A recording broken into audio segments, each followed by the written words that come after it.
got my start as an English literature major. I got a scholarship to a good school in Oregon, and then I went and didn't do games at all for a while. I was teaching English, and eventually I decided I did want to go to school and learn about game design as an art form.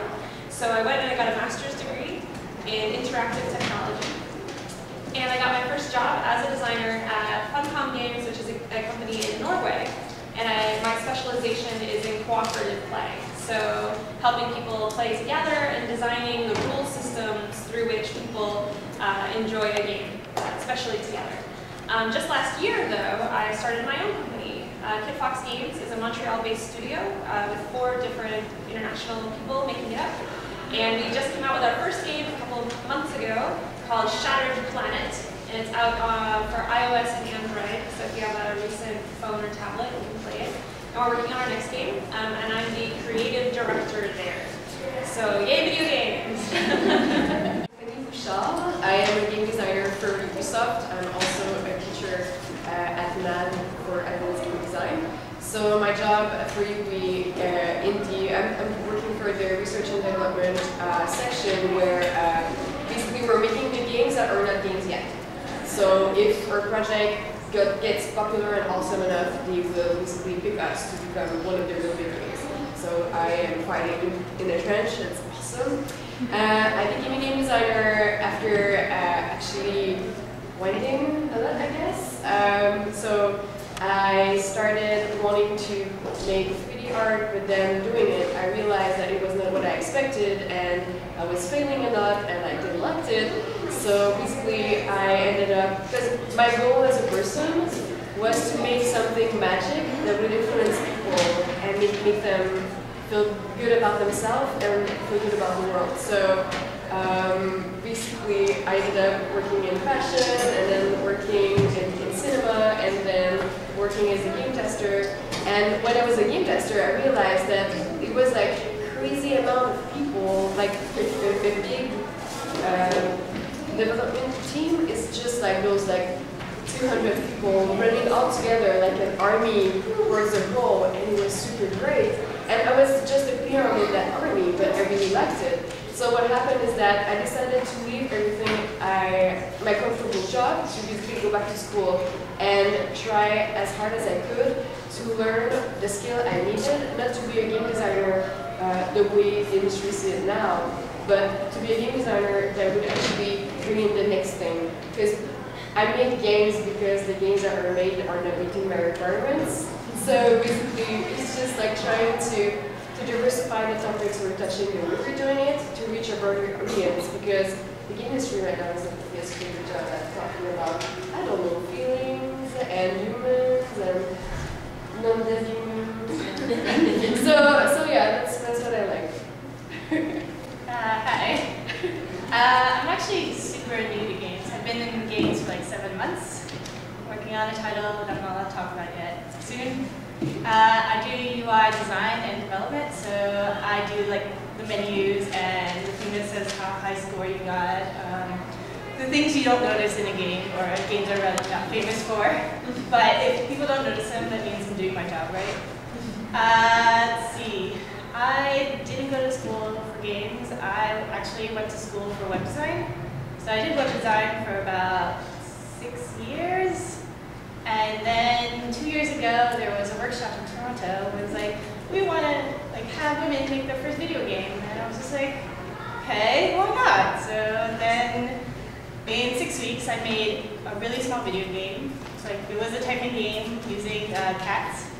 And from there, I started getting involved in community and women in games. And then I came to Montreal, came back to Montreal, and started Pixels with Tanya, which is a women in games group, which helps women start making games when they didn't really think they could make games or didn't know how to start or where to start. And at that point, I had kind of lost my job, and I was just like, I'm going to try and get into video games now. So with the help of my mentor, I just applied. You told me to just apply. You don't have to like learn. Just do it. You're good enough. Just do it. And I got a job, and that's where I am now.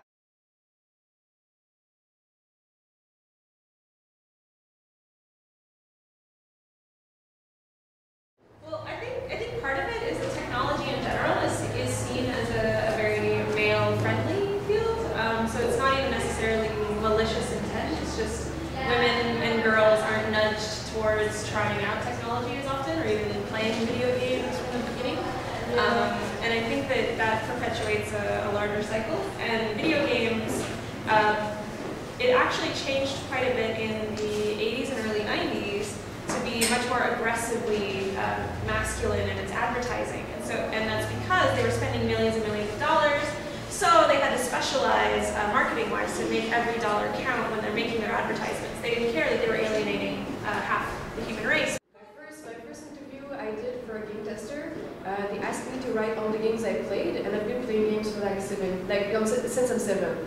So I wrote down the page, and then I flipped it around, and then I wrote more. And at that time I was working for the fashion industry, so I showed up to my interview in like a fancy little skirt with like super fancy hair and like all the makeup and stuff. So I looked like a doll. So like the two guys in a sweatshirt and like sad dirty jeans, like they were like, they took the shit and they're like, but there's no way you played all those games. That makes no sense with you. Like you are not that. And I mean, I grew up as a tiny chubby geek, so I mean, to me, like the way they perceived me was like I was so confused, but like what was going on, but basically the guy started asking me questions because he couldn't believe like about the story in the game, and like it's because they assumed that I was not that.